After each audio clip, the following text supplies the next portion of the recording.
submitted your testimony. Good morning. It is Friday, March 17th, and this is the House Environment and Energy Committee. This morning, we are going to take some more testimony on H31. We have 7 witnesses and 30 minutes. We are asking all witnesses to send written testimony to our committee assistant so that can be posted on our website. When I call you, you will have 4 minutes. We apologize. This is the last day before crossover. We have heard from a lot of folks about this bill. So we are happy to welcome you this morning as well. Albert Perry, are you with us?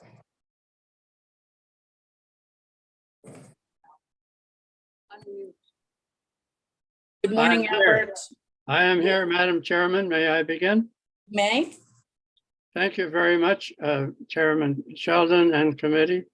I will be as brief as I know how. I'm a native Vermonter. I now live in Middlebury. Hometown is Richford, which is near Lake Carmi. I've had a summer home on Lake Carmi for now 4 generations. I have reviewed H31, the moratorium, the study, the report, and note that there is not very much about why this bill has been introduced in the bill itself, or any indication of what further action might be needed and why we might need a moratorium in the first place. I won't go over the bill itself. You already know that, but express my concerns. The moratorium, in my opinion, is unnecessary unless you and the committee believe that the current permit process is ineffective. The moratorium will delay necessary work to remediate impaired waters all over the state, including most notably my home waters in Lake Carmi, which is a designated lake in crisis, thanks to the good work of this committee a few years back. I believe the moratorium is unnecessary, and the study itself has merit, but there's no indication of why that study is needed at all or at this time. The study will also take time and effort of valuable resources at the agencies involved. About Lake Carmi, one of our largest lakes, inland lakes, on 1,600 acres plus. It has high phosphate levels embedded in the lake bed.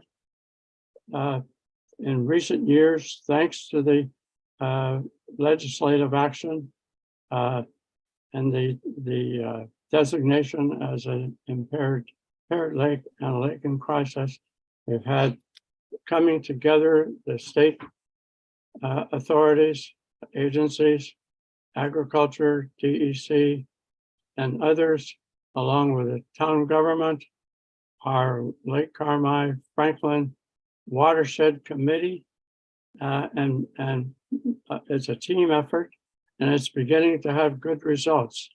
The inflow of raw phosphates from the surrounding watershed has been significantly reduced, and now we're concentrating on how to fix the lake bed.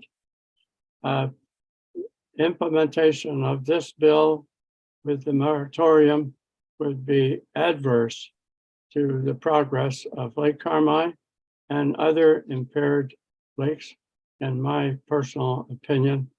And my personal recommendation is that you either delete the moratorium, which is unnecessary, or just defer action on H31. Thank you, Mr. Perry. Thank you, Mr. Perry. We have to move to the next witness. We appreciate you taking time to speak with us. Thank you. Jennifer Decker. Hi, I'm a Vermonter who lives in Heinsberg, and I'm a swimmer with fewer places left to go. I wish that the Lake Iroquois Association would have surveyed users again before testifying without current community input. I want us to support H31 because I think it is time for us to take a break and assess the impact of the use of Procellacor.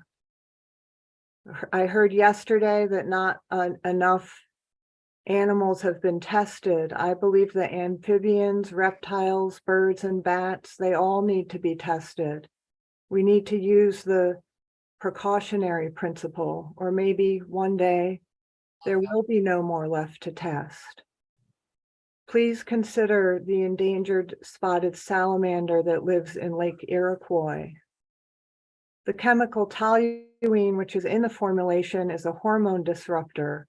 Is it okay to disrupt children's endocrine systems without their consent? Toluene was considered a relevant impurity with the maximum amount of 3 parts per million being safe. It is a persistent organic pollutant originating from the petroleum industry that is suspected of damaging fetuses. Toluene is even a problem in very low amounts, and this data comes from the European Food Safety Authority. Confidential business information is another issue. 94.3% of the chemicals are unidentified ingredients. What if there is some kind of PFAS in the formulation or the packaging? The state needs to test all the ingredients rather than accepting claims by those who profit from selling us these treatments without any transparency. I'm going to just remind us of a few things about PFAS, that there are 14,735 total compounds in the chemical class, and only 6 right now under consideration for drinking water regulation, and only 2,000, which is about 1/7 of the total, that have any sort of monitoring going on at all. So it's very easy to imagine that a company could find a PFAS chemical that they could use, and we would know nothing about it.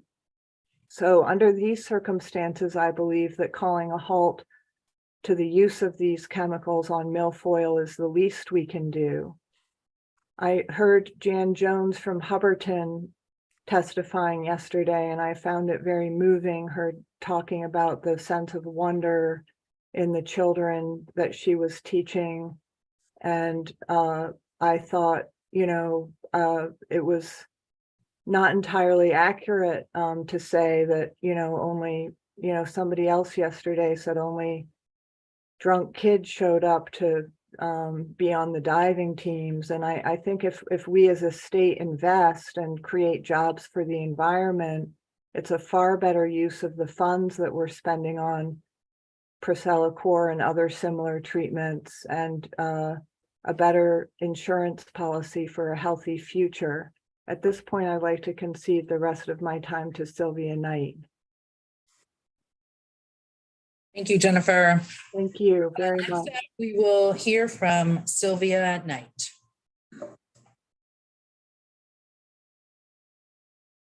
There, I'm unmuted now. My name is Sylvia Knight. I live in Burlington, Vermont. I've been researching the peer-reviewed literature on pesticides since 1995 and sharing that research with the state. Vermont's statutes 6 VSA section 1102 contained language requiring pesticide reduction, that is until 2021.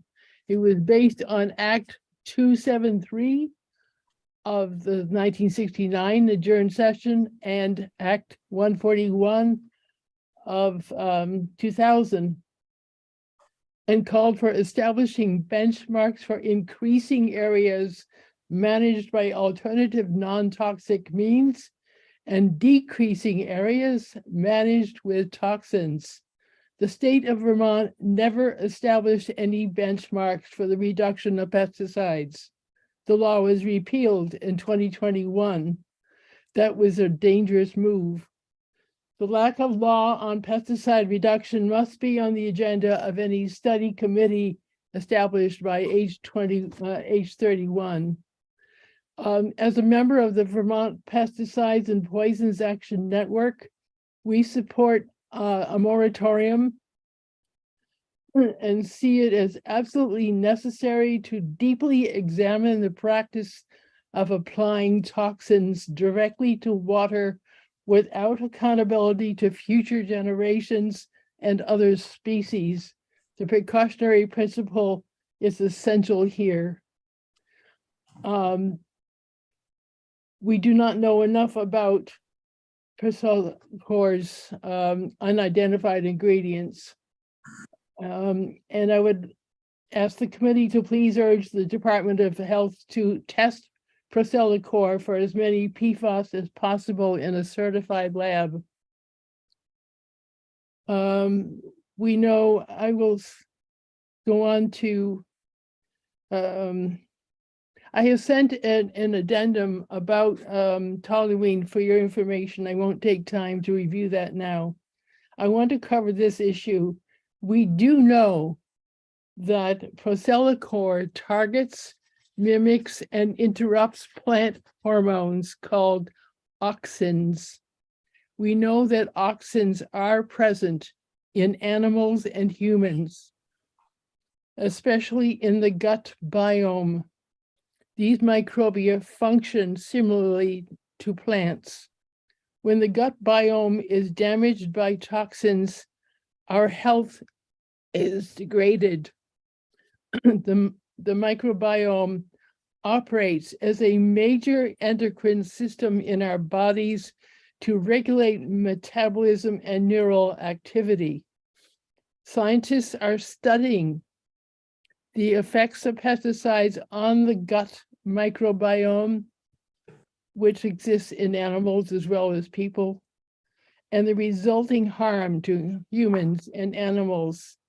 This is another reason for a moratorium.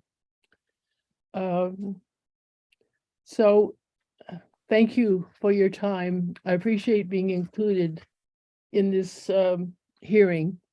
Thank you, Sylvia. Next up, we have Jeff Schuman. Good morning. I am Jeff Schuman. I'm speaking to you today from Sugarbush Ski Resort where I work, and I'll be going to work shortly, but I'm speaking to you today as the president of the Lake Dunmore Fern Lake Association. And on behalf of our membership, we want to be clear that we oppose H31 and urge the committee members to vote no regarding the bill's advancement. The LDFLA was created in 1938, and for 85 years, we've held true to our mission, championing initiatives to improve water quality, safety in and around the lake, and the recreational quality of life we so much appreciate at the lake community. Personally, my family began coming to Lake Dunmore in 1950, and after I retired after a 37-year career in public education, 11 as a high school science, biology teacher, and environmental science teacher, I became a permanent resident in 2017. It's my honor to serve as the LDFLA president and also as the vice chair of the Otter Creek Watershed Insect Control District. Now, both of these volunteer positions have a great degree of annual interaction with Vermont state agencies regarding permitting. I believe the permitting process, although extremely time-consuming, is thorough, fair, transparent, and more than sufficiently rigorous to ensure all parties are aware of and held to high standards. The LDFLA has been very proactive in its effort to create a milfoil control program. Starting in 1989, the program consisted of volunteer pullers. I was one of the original crew that used scuba and snorkel equipment to sit on the bottom of the lake and pull out hundreds of canoe loads of milfoil as it infested our swimming areas. In 1994, we had hired 2 full-time divers. In 1999, we hired 5 divers. And by 2015, we had grown to a crew of 20 individuals working 240 hours a week using 4 diver-assisted suction harvesting vessels and a small service boat that went back and forth from shore to the vessels to unload the milfoil. And we were still losing the battle. In 2016, we applied for a permit to use renovate in 72 acres on Lake Dunmore, 7 acres on Fern Lake. And in 2019, we used renovate again on 8 acres in the north end of Lake Dunmore. In 2020, we applied for and received a permit to use Porcelacore in 78 acres on Lake Dunmore. Prior to all treatment, we sent letters to all property owners on the lake, and those property owners for a 1 mile stretch along the Leicester River, which is where Lake Dunmore outlet is. Signage was posted on every road in the lake and at the Magoo State Boat Launch, Cranberry State Park, Waterhouses Marina and Campground, Campersville Campground and Beach, and notice was also placed on the LDFLA website and in our newsletter. Before I review the results, please allow me to reiterate the current research on Porcelacore. It shows no human risk. It is non-carcinogenic. There is no adverse impact on aquatic life or terrestrial life. And anecdotally, my 37-year-old son and his friends have been fishing on Lake Dunmore for 35 years, since they were 2. And this past summer, they reported a very successful and exciting season of fishing, catching and releasing hundreds of smallmouth and largemouth bass, trout, and pike. The research also shows that Porcelacore narrowly targets milfoil with a minimal impact on a very narrow range of native aquatic vegetation, which when they are impacted, recover quite rapidly. It is not harmful to bees. It is not harmful to bats. It's effective at very low concentrations, and it dissipates in less than 24 hours, making it a safe and effective strategy for controlling milfoil.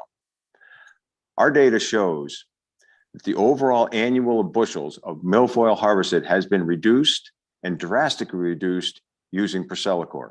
In 2014, we harvested 5,500 bushels out of Lake Dunmore and Fern Lake. After the first treatment in 2016, that number dropped to 2,000 bushels. The second treatment in 2019, we dropped to 1,900 bushels. After using Porcelacore in 2020, we dropped to 916 bushels, 2021, 317 bushels, and 2022, 679 bushels. So we're seeing an uptick. However, we remain optimistic that we can get up to 5 growing seasons or more from a single application of Porcelacore and also using DASH techniques. I hold a PhD from the University of Connecticut and I read primary research regularly. If the state decides to conduct primary research or even an extensive review of the literature at taxpayers' expense to validate something that has been widely researched by experts around the country and used without adverse effects in many northern tier states, including Vermont, so be it. Mr. However, Schuman, we feel, Mr. yes, Schuman, ma'am.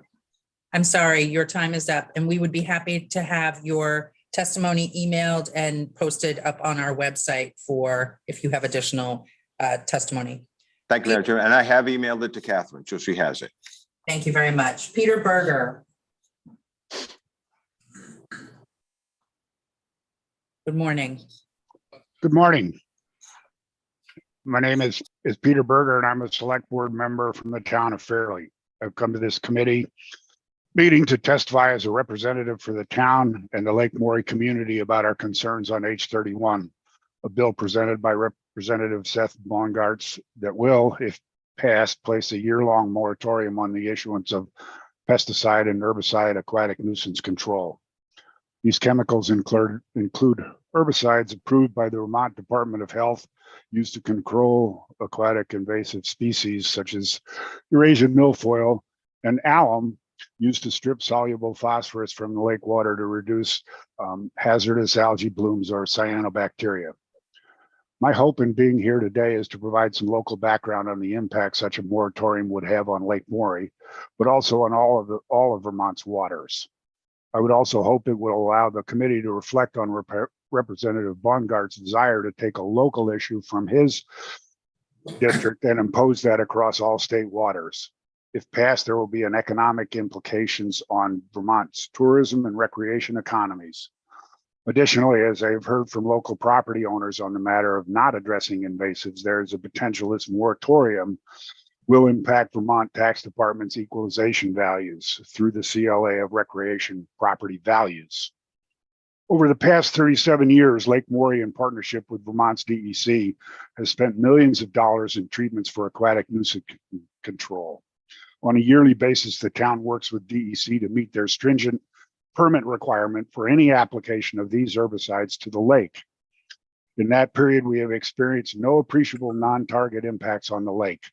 The overall result has been increased water quality, clarity that drives our vibrant recreation community, inclusive of the Lake Maury Resort and the Aloha Foundation's Boys and Girls Camps. Similar to other lakes in Vermont, last August and September, Lake Maury experienced the cyanobacteria bloom that covered the lake with 2 to 3 inch mats of this bloom. Maury is not the only lake in the state to experience this crisis. The situation needed to be addressed as it forced the closing of the lake to public use.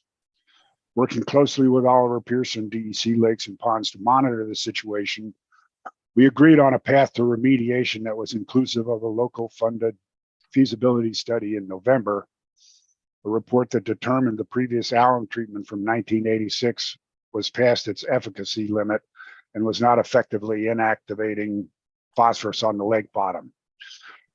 A new alum treatment will be needed to address future algae blooms. H31 would curtail Fairleigh from addressing this crisis and would impact continued recreation on Maury and other lakes that will undoubtedly experience this situation. Another concern with the language contained in H31 is that it will impose limitations on lake associations in towns in Vermont that are in agreement on how best to address their local aquatic nuisance control. It will effectively force all water bodies to bend to one lake association's concerns that the DEC process is flawed. Mr. Berger, Yes, I apologize, but your time is up. thank you. So please submit to Kathy. I have, thank you. Jeremy Jones. Morning, everybody. Oh, Morning. I was going to do a presentation, but it looks like it's not letting me share, but Catherine. Okay, you have 4 minutes, Mr. Jones.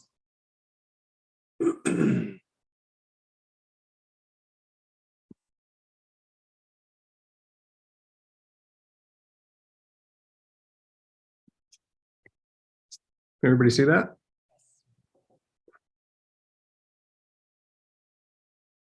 Can you see the presentation? Yes. Yeah. Okay.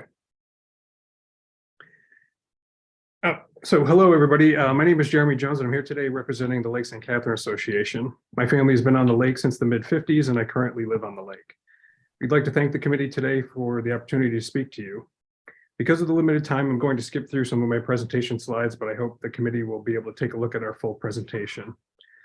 The Lake St. Catherine Association has been battling milfoil since the 1970s.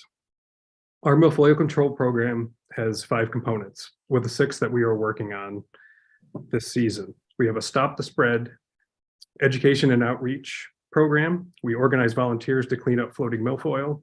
We have a dedicated and focused DASH diver assisted suction harvesting crew. We use spot treatments of Percellacor.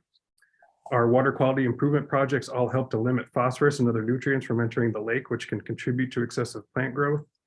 And we hope to launch a floating hand pulling pilot program in the Little Lake this year, since DASH is not feasible because of the shallow water there.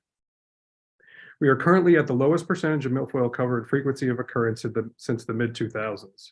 Many of our native plants, like those listed here on this slide, have increased in frequency of occurrence, which is exactly what we'd like to see. Based on our fall plant survey, our DASH team believes that they can cover all areas of concern, and pending confirmation of our spring survey, we will not be performing a spot treatment with Percellacor this year. We encourage you to please take a look and take a moment to check out our milfoil control program page on our website for much more information, including underwater video of a spot treatment area post-treatment. While it's certainly true that we may never eradicate milfoil from Lake St. Catherine, that does not mean that our milfoil control program has not been successful. Our goal is milfoil control, and because of the hard work of our association, our lake community, and our DASH crew, we are achieving that goal, and our program has been very successful. As part of our integrated plan, spot treatments of Percellacor have been safe and highly effective to help control milfoil, which allows our native plants to grow without being suppressed by dense beds of milfoil. H31 would remove a critical tool for lakes working to control milfoil, and due to the rapid spread of milfoil, could potentially erase years of investment and control efforts that lakes may not be able to recover from. All Vermonters own our lakes and ponds, and lake associations and their lake communities are on the front line working as volunteers for the benefit of everyone who loves their lake to improve water quality and to prevent aquatic invasive species. But we need your support to be able to continue this work and to preserve, protect, and maintain these natural resources. We ask that you vote no on H31 and work to instead increase the dwindling funding for AIS prevention and control. Please take up H51 and let the DEC complete their rulemaking to strengthen the already rigorous permitting process. Thank you, Mr. Jones. We appreciate you taking the time to speak with us and sending the presentation. Ross Ogilvie. Hi, I'm Ross Ogilvie. I'm chair of the Salem Lakes Association Eurasian Milfoil Committee. We, I think, at the association do not support H31. The invasive species Eurasian water milfoil was discovered in Big Salem Lake in 2017. Despite Salem Lakes Preservation Association's best efforts, the lake has experienced exponential growth, with the Eurasian water milfoil infested area doubling roughly every 6 months.